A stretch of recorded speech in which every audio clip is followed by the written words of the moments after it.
pour la région, les principaux enjeux, mais globalement ils sont ceux au niveau national. C'est une filière, une forêt qui soit davantage résiliente, qui joue pleinement son rôle de captation du carbone, son rôle de maintien de la biodiversité et d'accueil au public nécessaire. Et on a besoin d'avoir donc une forêt plus forte et donc des plantations qui soient plus résilientes, plus résistantes au réchauffement climatique, avec des acteurs qui soient plus forts. Deuxième enjeu, c'est réaliser une offre de bois local plus importante. Dans le cadre de la transition écologique et transition énergétique, le bois a pleinement sa place, il répond parfaitement à ces enjeux-là et donc nous devons être en capacité d'avoir une offre plus importante, plus adaptée, tant en bois matériaux qu'en bois énergie.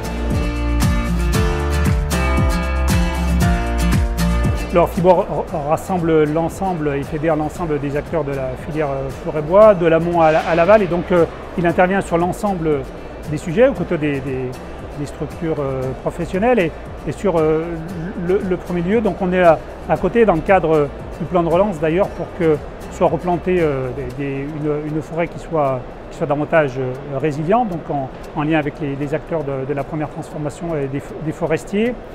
Et puis sur le deuxième, on accompagne pour augmenter l'offre de bois dans le cadre de la transition écologique. On accompagne les entreprises dans leur quotidien, dans l'évolution de la réglementation. Je pense à la réglementation environnementale RE 2020 qui se met en place au 1er janvier. Donc il y a un accompagnement de ces entreprises, y compris dans la dimension innovation, pour qu'elles soient en capacité de répondre aujourd'hui et demain à ce challenge important qui est une offre plus importante face à des matériaux qui sont beaucoup plus énergivores, et donc on a besoin de répondre pleinement avec nos entreprises. Je rappelle, plus de 40 000 salariés et 20 000 entreprises sur la région Auvergne-Rhône-Alpes.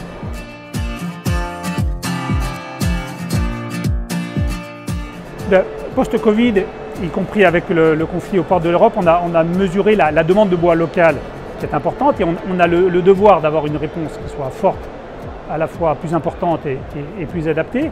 Donc les entreprises, oui, elles investissent beaucoup. Ce matin, le vice-président de la région rappelait l'appui financier qu'il fait auprès des entreprises qui investissent d'ailleurs.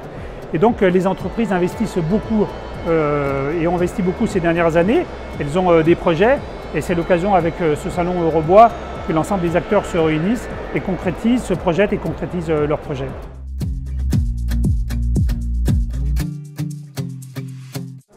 Ben oui, pendant 2 ans, on n'a pas pu se retrouver, soit par visio, soit à travers les masques, effectivement. Donc on va passer des moments de convivialité sympas. On a plaisir à se retrouver les uns et les autres, à partager sur les différentes thématiques, les actions que l'on porte. Et puis, encore une fois, les visiteurs, ils ont des projets, et les exposants ont une offre importante et diverse à faire, et on espère que l'ensemble des acteurs vont pouvoir concrétiser les projets.